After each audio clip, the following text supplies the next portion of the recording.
Hello everybody!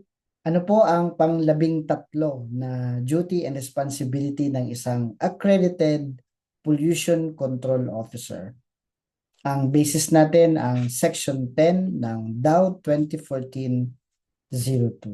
Napakaganda ng mga duties and responsibilities ng isang PCO, lalong-lalo ito pong panglabing tatlo. Sabi po dito sa item number 13 ng Section 10 of DAW 2014-02, I read and I quote, promptly submit compliance monitoring report or CMR and self-monitoring report or SMR duly accomplished and signed by the PCO or Pollution Control Officer, approved and certified correct by the managing head and notarized.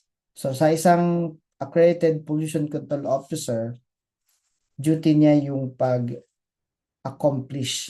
pag-prepare ng isang DNR prescribed report, gaya ng compliance monitoring report at self-monitoring report. At pipirmahan niya din ang report na ito, lalong-lalo kung siya ay isang accredited PCO.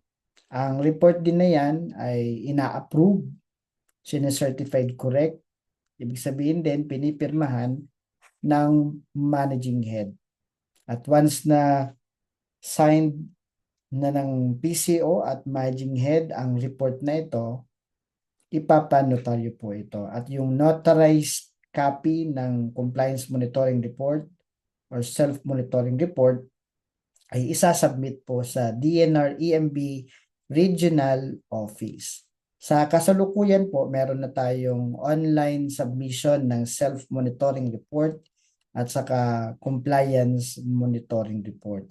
Ang pagsasubmit po ng self-monitoring report ay quarterly, first, second, third, fourth quarter, na magsasubmit po sa April 15, July 15, October 15, January 15. At hindi pwedeng malilate kasi sabi nga dyan, promptly submit. Sa compliance monitoring report naman, ito po ay sinasubmit every 6 months, semi-annual or meron tayong semester. Yung first semester covering the period January to June, magsasubmit ng compliance monitoring report July 15. Siyempre, on or before July 15. At saka sa second semester, covering the monitoring period July to December, January 15 yung submission. Siyempre, pwede rin mag-submit before January 15.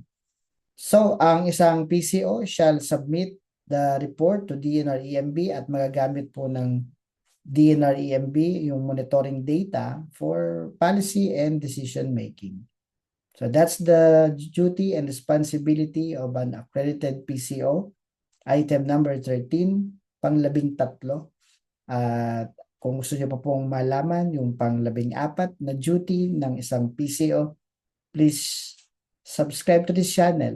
Please share and like this video. Maraming salamat po sa pakikinig at panonood. Salamat po and God bless us all.